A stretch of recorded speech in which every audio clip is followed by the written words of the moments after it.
Alrighty, a lot has happened in the land of Destiny 2 between Tuesday and the other night, so here is a complete recap in case you missed it. A while back, Bungie announced Rite of the Nine, a new activity featuring slightly revamped dungeons with updated dungeon loot. The three dungeons are Spire of the Watcher, Ghosts of the Deep, and Prophecy. We were also told the event was set to begin on May 6th. When the day finally arrived, it was go time. Our first dungeon in the rotation was Spire of the Watcher. People played, they beat the dungeon, they collected their loot. Boy oh boy, and then there was nothing left to do but wait for week 2. Week number 2 of Rite of the Nine comes, aka Tuesday, May 13th, and D2 players log in at weekly reset to find Spire of the Watcher again. In short, players found out on their own that Rite of the Nine is apparently a time-gated activity. After some confusion and wondering if the lack of change was a bug or not, the D2 team eventually clarified things with the official schedule, revealing said time gating. As you can imagine, the community was not happy about this and started sharing feedback almost immediately. Personally, I've said it before, I'll say it again, I do not like time gating. Oh, thank you.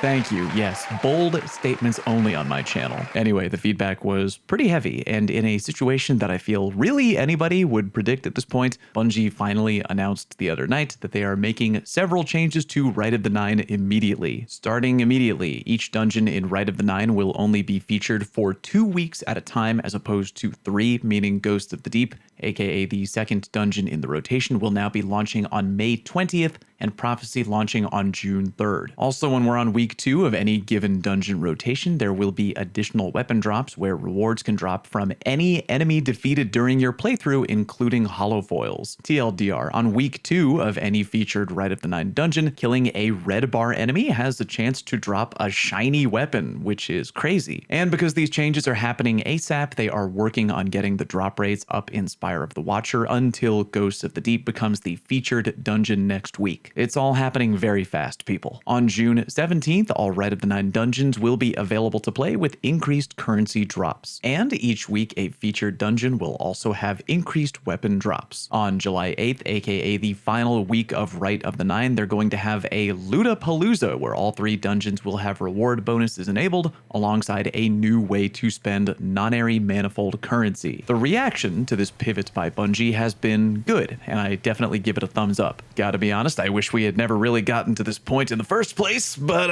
you know, at least good change for sure. And now, because Bungie does value community feedback and often asks for us to keep it coming, I'm gonna do my part. Feedback number 1. Bungie, guys, while I love all the recent couch ride-along dev streams that have been happening lately where you show off all the fun new stuff, and I definitely want those to continue because they're great, while we have that going on, we gotta make sure that the small-scale comms don't fall in between the cracks. And what I mean by that is, if we hit weekly reset during a big in-game event and the overwhelming majority of the player base is completely baffled by the featured dungeon, it means something got lost in translation somewhere, communication-wise. And yeah, believe me, I know that if back during the Rite of the Nine reveal stream, y'all had officially announced that the event would be time-gated, yeah, I'm not gonna pretend that the player base would be all, oh gee whiz, thanks for letting us know, Bungie. There would definitely be complaining about the time-gating either way, unavoidable. But letting the community find out about the time-gating by surprise during the event,